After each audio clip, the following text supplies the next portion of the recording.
थोड़ा हम उल्टे प्रकार के प्रचारक हैं। हम मनुष्य को प्रसन्न करना पसंद नहीं करते हैं, परंतु परमेश्वर की प्रसन्नता आपके लिए कुछ वो संपत्ति है जिसको पा लिया तो हजारों साल तक घाटा नहीं होने वाला है। सो पिता परमेश्वर को धन्यवाद। ये बिल्कुल ठीक हो गया है। इसको भी थोड़ा वैसे ही वाला दीजिएगा। राइट साहब, ओके। एक बार सेटल हो जाएगा, फिर हमारी गाड़ी चलती तो ब्रेक नहीं लगता उसमें। तैयार हैं? सब लोग चुपचाप बैठ जाएंगे। कोई भी हरकत करे तो तत्काल जो है कोई वॉलंटियर्स मदद कर दें और उठना बैठना पसंद बंद कर दें, क्योंकि राजाओं की राजा महाराज अधिराज जब हमारे बीच में चलते और फिरते हैं तो वह आपके चलने फिरने को पसंद नहीं करते हैं। स्वर्ग में भी करोड़ों स्वर्गदूत जब एक साथ खड़े हो जाते हैं तो पिन ड्रॉप साइलेंट हो जाता है, क्योंकि हमारा परमेश्वर शांति का राजकुमार है। और जब हम उसके शांति की राजकुमार को अपने बीच में नेवता देते हैं तो उसकी अपनी शांति के एहसास के लिए हमें शांत होने की जरूरत है।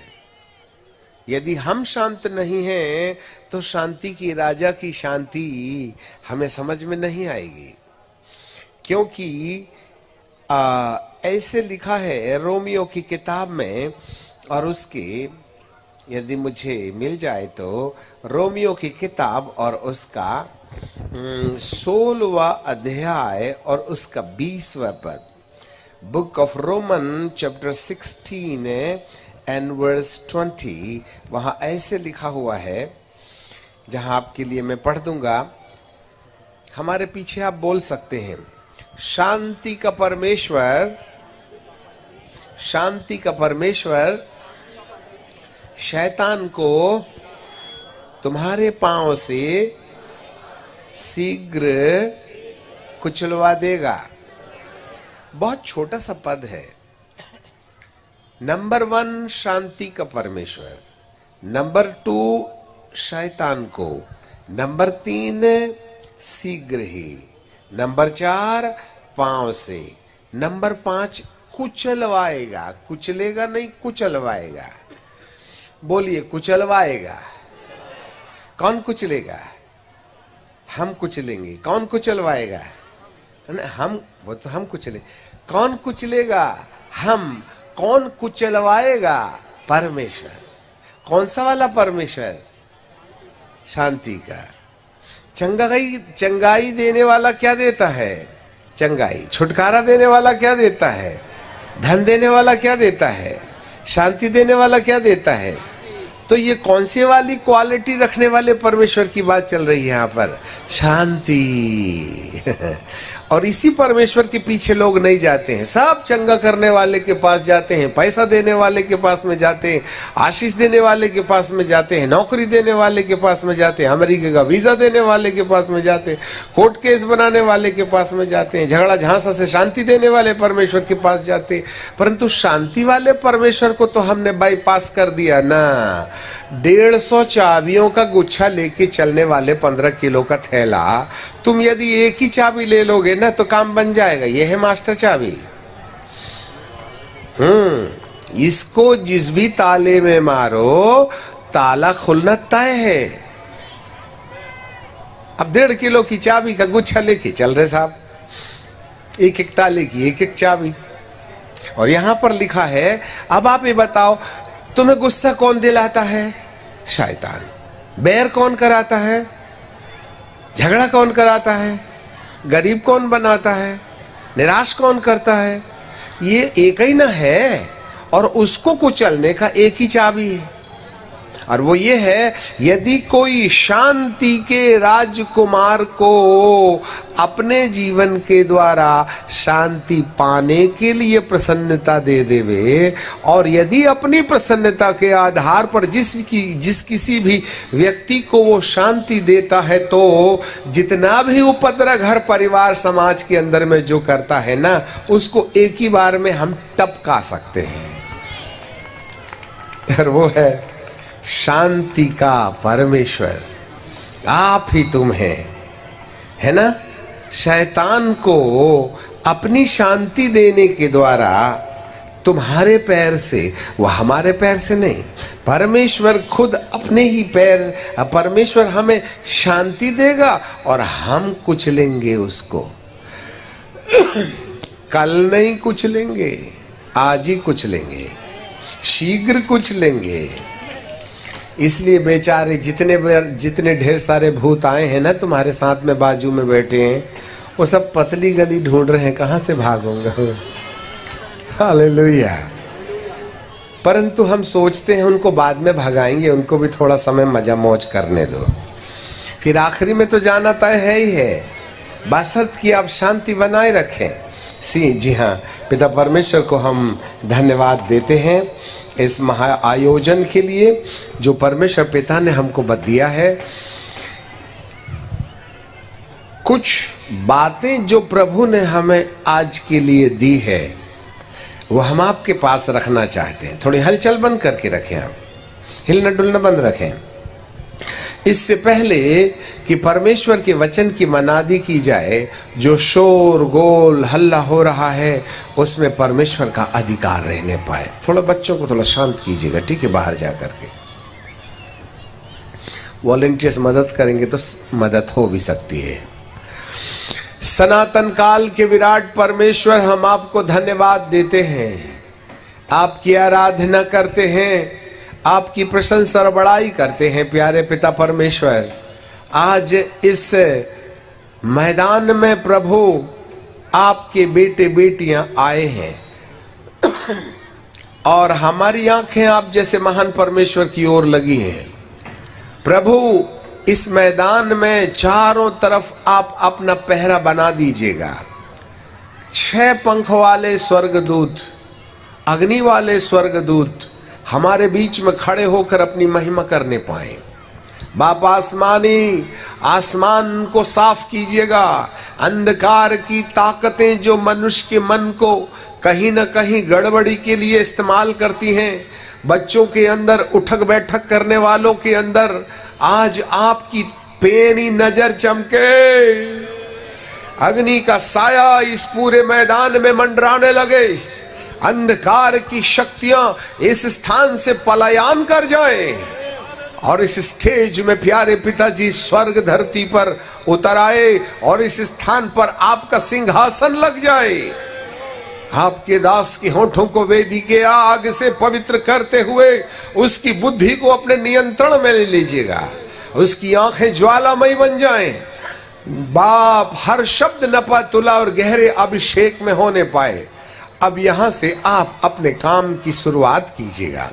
प्यारे पिताजी, हम आपको धन्यवाद देते हैं, आपको महिमा आदर और सम्मान देते हैं। यीशु नासरी के नाम से मांग लेते हैं, आमीन जीसस। पिता परमेश्वर को थोड़ा सा निकाल के दीजिए तो अच्छा रहेगा, ठीक है, एक गिलास में। पिता परमेश्वर को हम धन्यवाद देते हैं। थोड़े गले में खराबी है इसलिए टॉलरेट कीजिएगा हमें।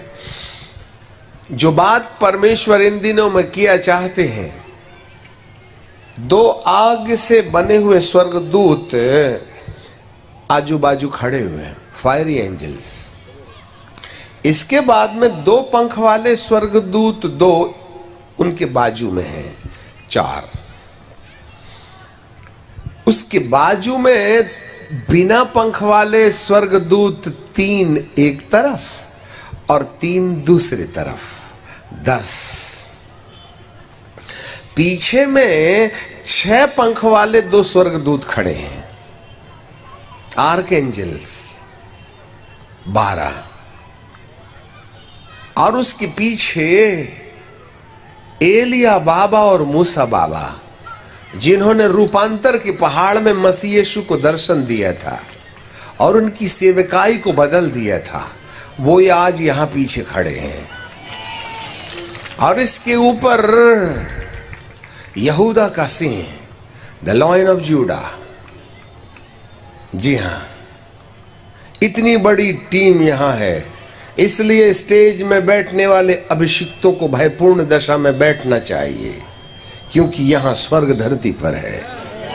अंधकार की शक्तियों ने अपना रास्ता ढूंढना तय कर लिया है। आखिरी में बब्बर शेर जब दहाड़ेगा, उसकी अलौकिक शक्ति यहां बहेगी। अग्नि वाले स्वर्गदूत इस स्टेज से भागना शुरू करेंगे और यहां से पवित्र स्वर्गदूत आपके पास जाना शुरू करेंगे। उसकी सामर्थ्य लोगों को छूना शुरू करेगी। आज मुंबई शहर के इस इलाके में इतिहास की एक पहली नींव होगी, जहां पर जागृति के बीज का एक शिलान्यास किया जाएगा। उसकी उपस्थिति महसूस होती है। हम उन तमाम स्वर्गदूतों को कुछ मिनट के लिए इस भीड़ पर और मैदान पर चलने की आज्ञा देंगे कि हे प्रभु, आप अपने स्वर्गदूतों को आज्ञा दें कि वे इस स्थान को पवित्र बनाने और तेरे लोगों के मन को तेरा वचन सुनने के लायक बनाने के लायक बनाए। इसलिए आए टीम के तमाम स्वर्गदूतों, नीचे उतरो और हर एक के दिल दिमाग को छूना शुरू कर दो। और आए बब्बर शेर, लॉयन ऑफ जूडा, दहाड़ना शुरू कर। और इसी समय सारे बंधन तोड़े जाएं जो आपके सत्य वचन को हमारे जीवन के अंदर काम में आने में रुकावट पैदा करते हैं। इस भूमि को पवित्र कर दीजिएगा। अग्निमय स्वर्गदूतों, हर चैनों को आज गलाना होगा, जलाना होगा। हर श्राप को जलाना होगा और उन्हें नष्ट करना होगा, जिससे कि कलीसिया आपके आगमन के लिए तैयार की जावे। Wonderful Jesus, wonderful Jesus. पिता, अब लड़ाई हमारी नहीं वरन आपकी है। Begin to move according to your divine plan. Touch thy people and speak with them Lord. प्रभु परमेश्वर को धन्यवाद।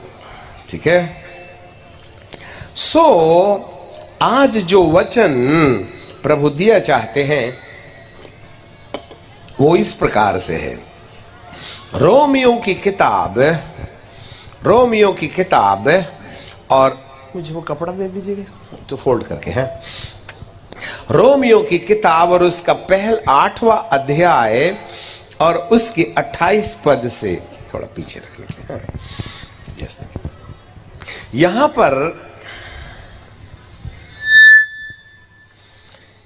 पर बाइबल का परमेश्वर कहता है, हम जानते हैं कि जो लोग परमेश्वर से प्रेम रखते हैं उनके लिए सब बातें मिलकर के भलाई ही को उत्पन्न करती हैं, अर्थात उन्हीं के लिए जो उसकी इच्छा के अनुसार बुलाए गए हैं।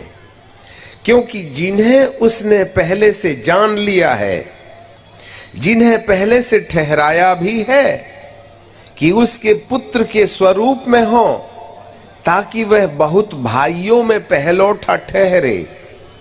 फिर जिन्हें उसने पहले से ठहराया उन्हें बुलाया भी, और जिन्हें बुलाया उन्हें धर्मी ठहराया, और जिन्हें धर्मी ठहराया उन्हें महिमा भी दी है। जो धर्मी ठहराए जाते हैं उन्हें प्रभु महिमा देते हैं। महिमा, महिमा, बोलो महिमा। ये महिमा क्या चीज होती है? What do you mean by the glory? महिमा का मतलब होता है जब परमेश्वर अपनी योजना के अनुसार, पिन ड्रॉप साइलेंट प्लीज, जब परमेश्वर अपनी योजना के अनुसार किसी व्यक्ति और उस व्यक्ति की वस्तु और उस व्यक्ति की स्थिति के ऊपर अपने वचन के अनुसार पवित्र आत्मा के द्वारा काम शुरू करता है, हरकत करना शुरू करता है, तब जो भी घटनाएं घटित होती हैं उसे महिमा कहते हैं। Glory is nothing but the glory is the divine encounter according to the plan of God over the person, over the things which belongs from the man, and over the situation. And after the divine encounter, when the miracle happened, that miracle itself is the glory of God. महिमा कोई hallelujah hallelujah करना नहीं है, महिमा खुदा का चमत्कार है, महिमा आपकी जिंदगी का बदलाव है, महिमा आपके सोच का परिवर्तन है, महिमा आपकी गरीबी के ऊपर में संपत्ति के दरवाजे खोलने का तरीका है, महिमा आपके टूटे रिश्तों को तोड़ करके प्यार और मोहब्बत का रिश्ता बनाना है, महिमा जहां असफलताएं हैं वहां सफलता को प्राप्त करना है, आप जहां हार गए हैं वहां विजय देने की जगह महिमा है। महिमा कोई शाब्दिक शब्दावली नहीं है कि आप कहते रहे धन्यवाद का बलिदान चढ़ाने वाला मेरी महिमा करता है, परंतु महिमा एक स्वर्गीय हस्तक्षेप है। जिस जिंदगी के अंदर में पवित्र आत्मा का हस्तक्षेप परमेश्वर के वचन के अनुसार होने लगता है, उसकी जिंदगी पहले जैसे नहीं रहती है, उसकी सिचुएशन वैसी नहीं रहती है, उसकी परिस्थितियां वैसे नहीं रहती हैं, वह एक बदला हुआ इंसान होता है, जिसे हम कहते हैं जो मसीह में है वह नई सृष्टि है, पुरानी बातें बीत गई, देखो सब कुछ नया हो गया है। That is the glory. हम यहां एक ऐसे परिवर्तन की ओर जा रहे हैं जहां पर यदि हमने परमेश्वर की योजना के अनुसार अपने मन के परिवर्तन को परिवर्तित करने के लिए मौका दे दिया, तो धरती पर जो भी अशुद्ध परिवर्तन हो रहे हैं, जो नकारात्मक परिवर्तन होने वाले हैं भविष्य में 2024, आज हम बहुत सी आखिरी दिन है ना, इसलिए भविष्यवाणियों के बारे में भी आपको बताएंगे कि कल क्या होगा, मार्च के बाद क्या होगा, इस दिसंबर के अंदर क्या होगा, 24 से 27 के बीच में क्या होगा, और 30 के अंदर तक इस भारत और धरती के अंदर में क्या कुछ होने वाला है। उन सब बातों को हमें समझना होगा। इसलिए हमें समय आने से पहले समझ जाने वालों को बुद्धिमानों की लिस्ट में रखा जा सकता है। पिता परमेश्वर को धन्यवाद।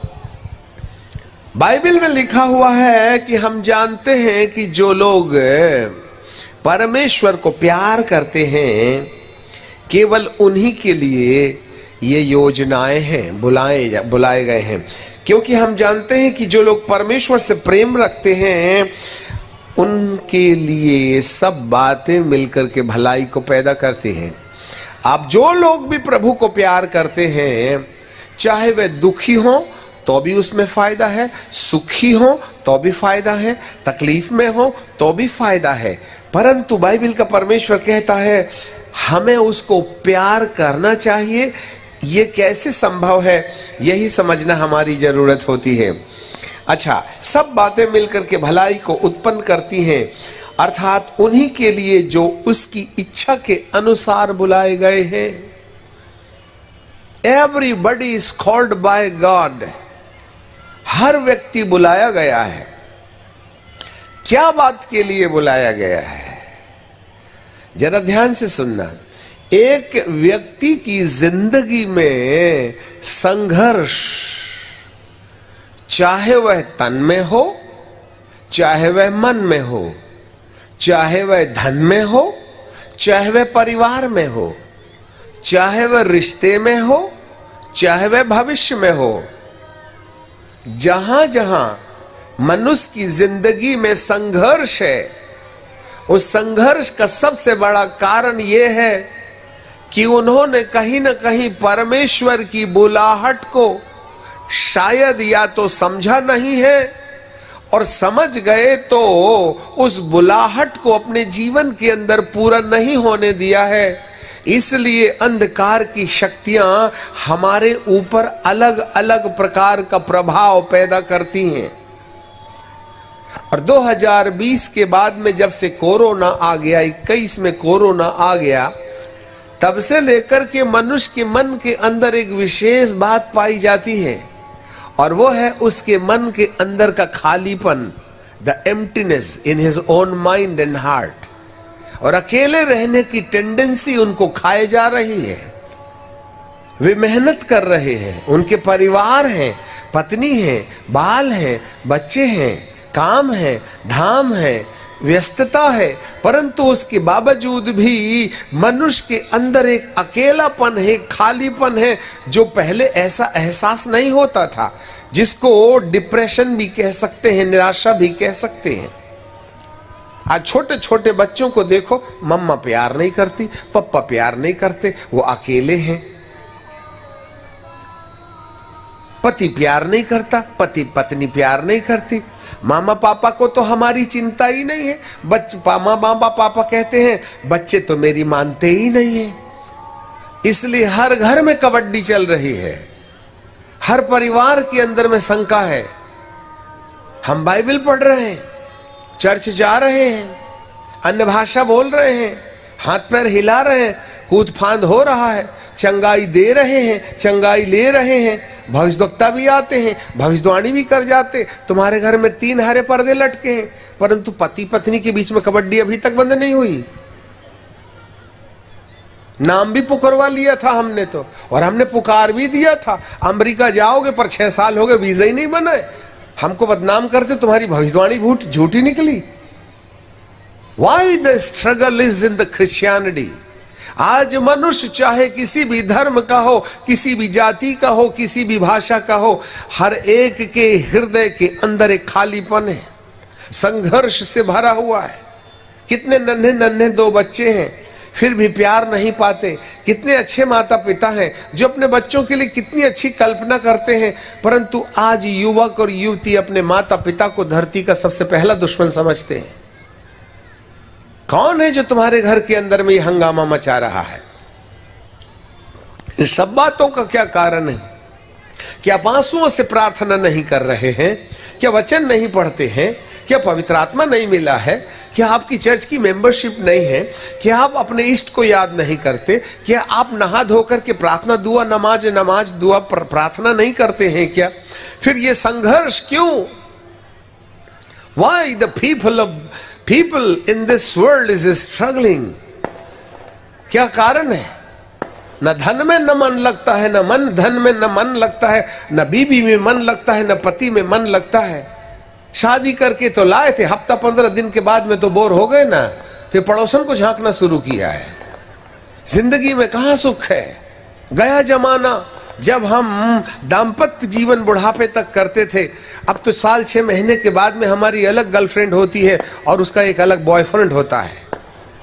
ये समाज, और बात करते हैं पवित्रता की और धार्मिकता की। हम सत्य को जानते हैं, परंतु जिंदगी तो खोखला हुआ चाहती है। इसका एक सबसे बड़ा कारण है कि जिस बात के लिए परमेश्वर ने बुलाया है, वो बुलाहट हमको समझ में नहीं आती है। जब एक व्यक्ति परमेश्वर की ओर से जिस बात के लिए नियुक्त किया गया है, उसकी नियुक्ति की ओर उसका ध्यान ना हो, तो वह संघर्ष के घोर अंधकार में चल पड़ता है।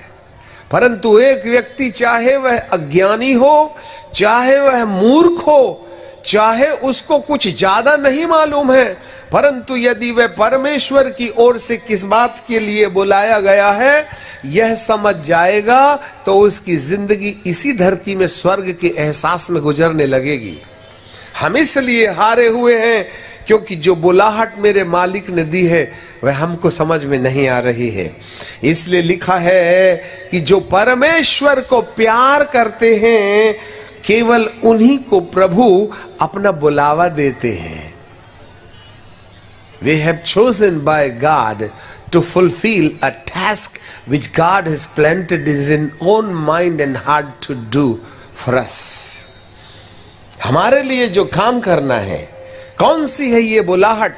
आज हम एक ऐसे विराट सत्य को आपके सामने रखना चाहते हैं, जो धरती के अंदर यदि मानव जीवन में जन्म लिया है तो उन सब के ऊपर लागू होगी। आज कोई धर्म की बातें नहीं हो रही हैं, ये कोई रिलीजियस मीटिंग नहीं है। धर्म और धार्मिकता में अंतर है। धर्म और धार्मिकता में अंतर है। धर्म इंसान के द्वारा बनाया हुआ वह कर्म कांड है जिसके द्वारा वह परमेश्वर तक पहुंचने का रास्ता तय करता है, जिसे रिलीजन कहते हैं।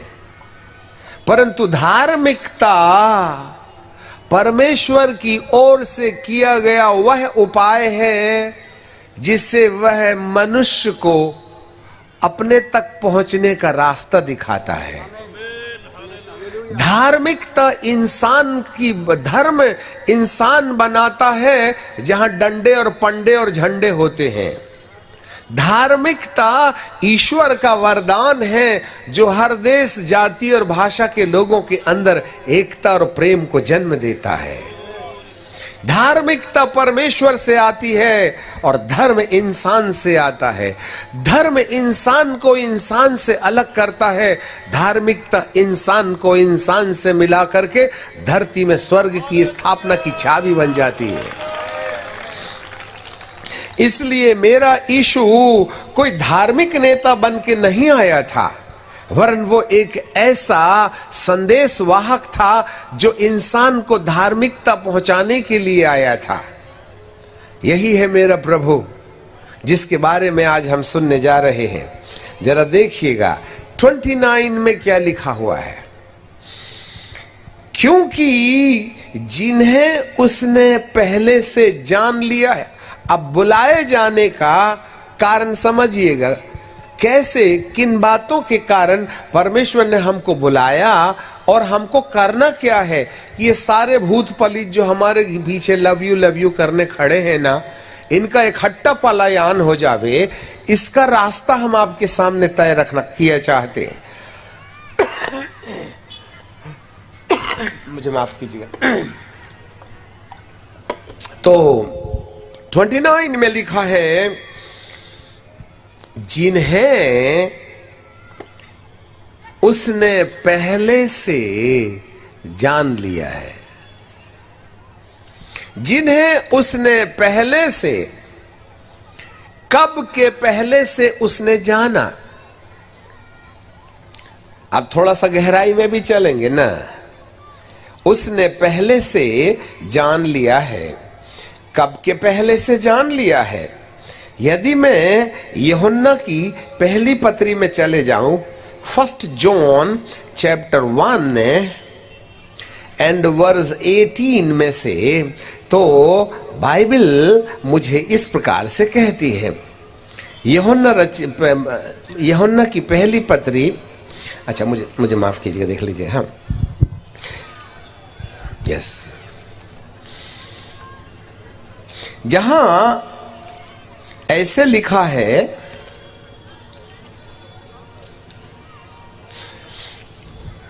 एक मिनट, हाँ माफ कीजिए, यूहन्ना नहीं है, पतरस है साहब, मुझे माफ कीजिएगा। हाँ, पहला पतरस की किताब और उसका पहला अध्याय और उसका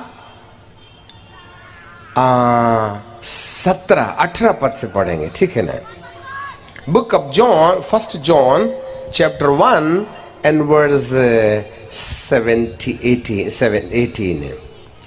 तुम जानते हो कि तुम्हारी निकम्बी चाल चलन जो बाप दादों से चली आती है, उससे तुम्हारा छुटकारा सोना चांदी और नाशवान वस्तुओं के द्वारा नहीं।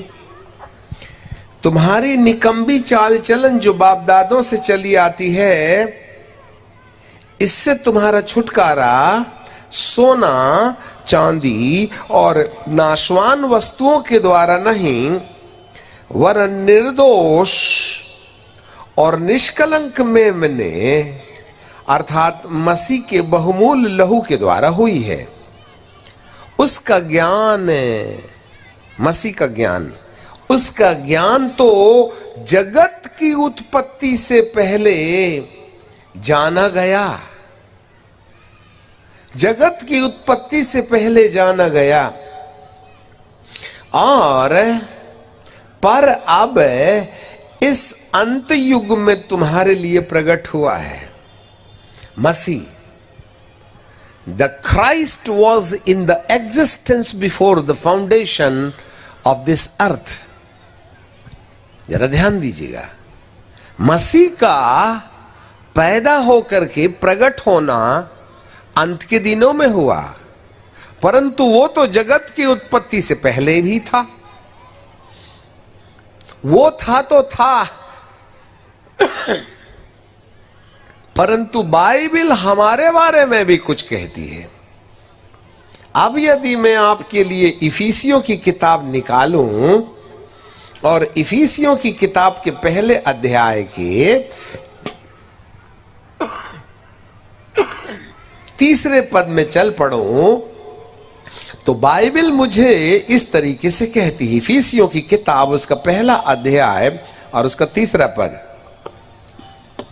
हमारे प्रभु यीशु के परमेश्वर और पिता का धन्यवाद हो कि उसने हमें मसीह में स्वर्गीय स्थानों में, हेवनली प्लेसेस, सब प्रकार की आशीषें दी हैं, जैसा उसने, हमारे पीछे बोलिएगा, जैसा उसने हमें जगत की उत्पत्ति से पहले, जोर से, जगत की उत्पत्ति से पहले उसमें, मसीह में चुन लिया कि हम उसके निकट प्रेम और पवित्र और निर्दोष, प्रेम में और पवित्रता में निर्दोष हों।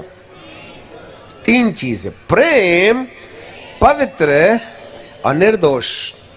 हमारा चुनाव, बस हमारा चुनाव जगत की उत्पत्ति से पहले हो गया। तो भाई साहब, हम जगत की उत्पत्ति के पहले होंगे तभी न चुनेगा, क्या भूत के रूप में चुन लेता? That means we were in the existence before the foundation of this earth. And the Messiah is also was in the existence before the foundation of this earth.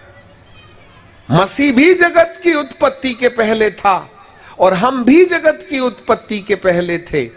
मसीह में हमारा चुनाव हुआ, हम जगत की उत्पत्ति से पहले थे। इसका मतलब है जगत जब बना ही नहीं था तब वो भी था चुनने वाला, और हम भी जो चुने जाने वाले थे वो भी वहां पर थे। देखो भाई साहब, आप एक्सीडेंटली पैदा नहीं हो गए माँ बाप के शौक फरमाने के चक्कर में, वरन इसके पीछे परमेश्वर की एक महान योजना है।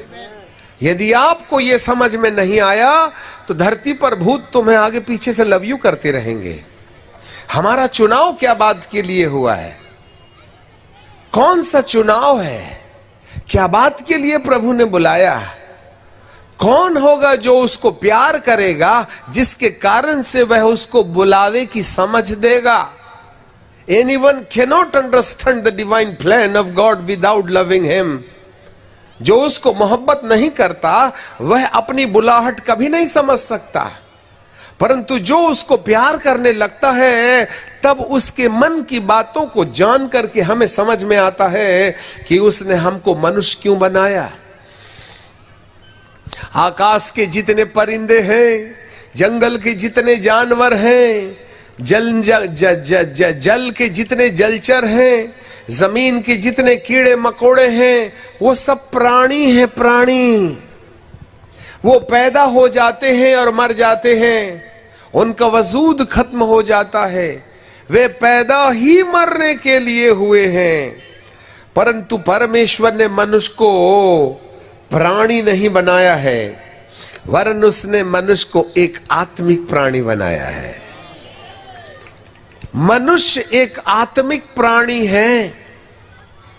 वो जरूर शरीर में पैदा हुआ है और उसके पैदा होने की तारीख और मरने की तारीख धरती की किताब में लिखी रहती है, परंतु आपको जानकारी मिले ये शरीर के पैदा होने वाली तारीख और शरीर के मरने वाली तारीख से मनुष्य का आकलन नहीं होता है। मनुष्य कोई तन नहीं है जिसमें वो पैदा हुआ है, वरन मनुष्य एक आत्मा है। मनुष्य एक आत्मा है, इसलिए जब कभी भी कोई मरता है ना, तो मरने वाले को कहते हैं चले गए, पास्ट अवे। जब हम फौज में थे तो कैप्टन थे, तो परेड लिया करते थे 26 जनवरी को, और जो हमारे अतिथि आते थे उनको हम सैल्यूट मारते थे। तो एक शब्द मुझे आज भी याद आता है कॉशन का, परेड 3 और 3 पूछ काले में मन से गुजरेगी, प्लाटून नंबर 1 आगे दाहिने, राइट, मंच से गुजरेगी। तो गुजरता जिंदा की मारा रे बाबा, अरे गुजरता जिंदा की मारा, अरे बोलो तो सही। सो गए क्या कि गुस्सा हो गए? गुजरता जिंदा की मारा, जिंदा ऐसे बोलो ना। अब परेड गुजर रही है, जिंदा होगी, डेड बॉडी नहीं ना जा रही थी। और मरे हुए को क्या बोलते हैं? गुजर गया। तो वो जिंदा है कि मरा है?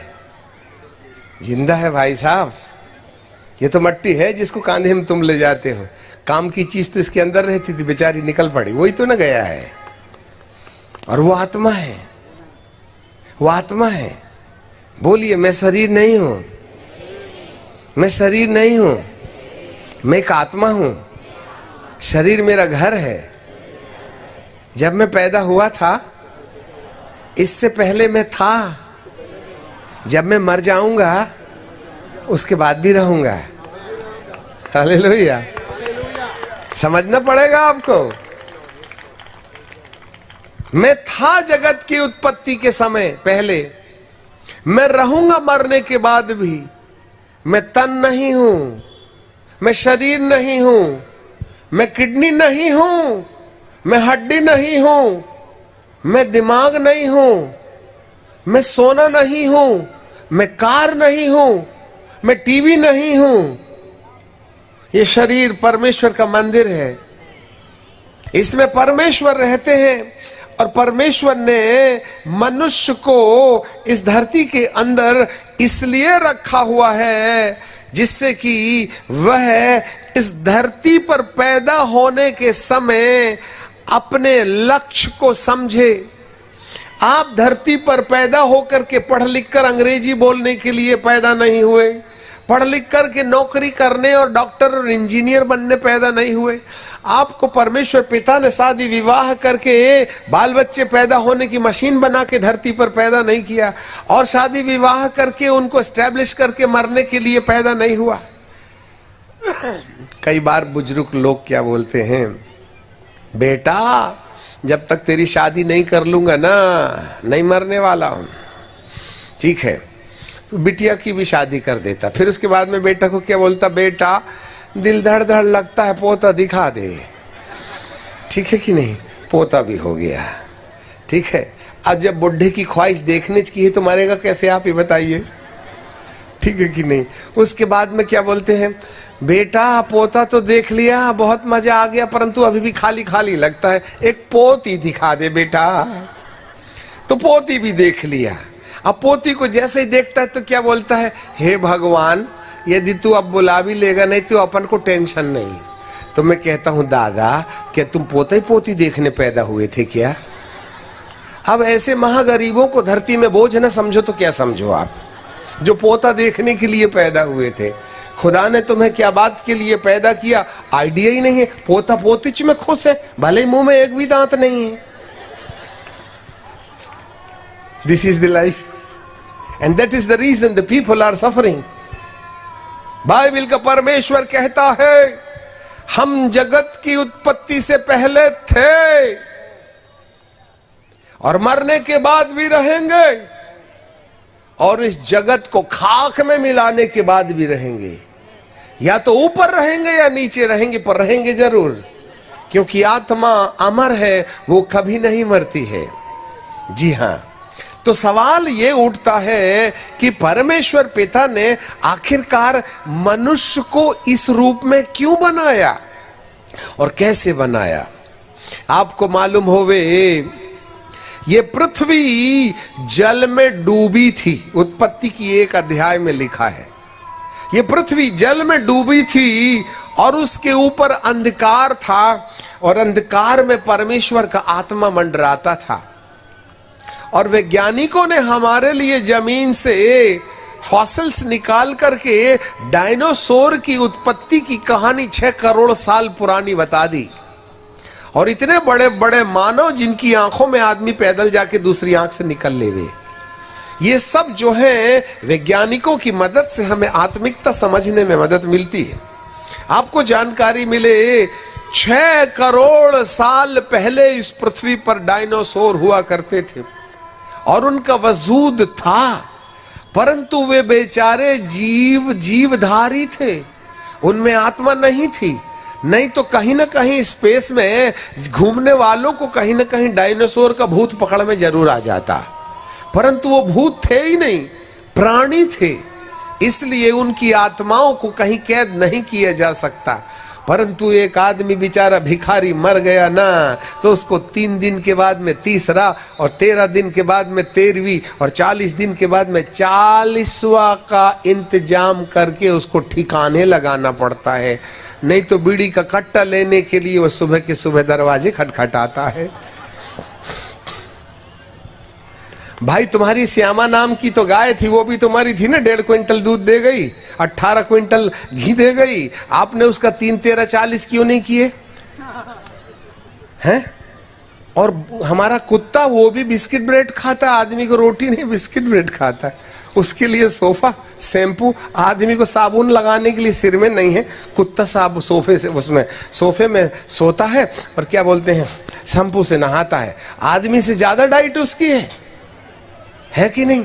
उसका नाम है टीपू रामू, जो कुछ भी है जो आपको प्यार में लगता है। और मेरा कहता है ना, एक बार एक दीदी को ऐसे हम घर गए और वो उनको वो कुत्ता भौंकने लगा। हमने कहा ए भाई, ए दीदी अपना कुत्ता संभालो, तो वो हमारे ऊपर नाराज हो गई, मेरे टीपू को तुम कुत्ता बोलते हो।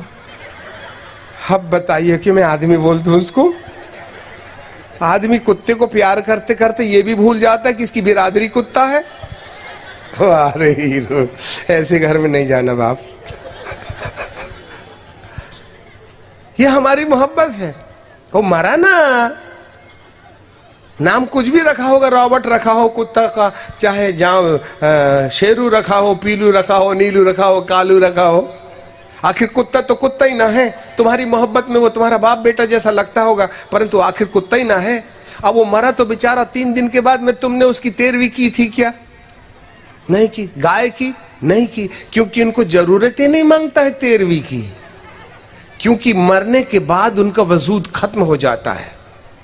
परंतु एक भिखारी से भिखारी, जो जिसको कोई नहीं पूछता है, यदि वो मर जाए ना, तो सब मोहल्ले वाले 100-100 रुपए इकट्ठा करके उसका अंतिम संस्कार करते हैं, जिससे कि रात को हमको भटक के 12 बजे से 3 बजे सताने ना आवे। इसका मतलब आत्मा केवल मनुष्य में है, जीवों में नहीं है, कुत्ता बिल्ली में नहीं है, मछली में नहीं है, डायनासोर में नहीं है। इसलिए हम आत्मिक हैं। बोलो मैं आत्मा हूं। मैं आत्मा हूं।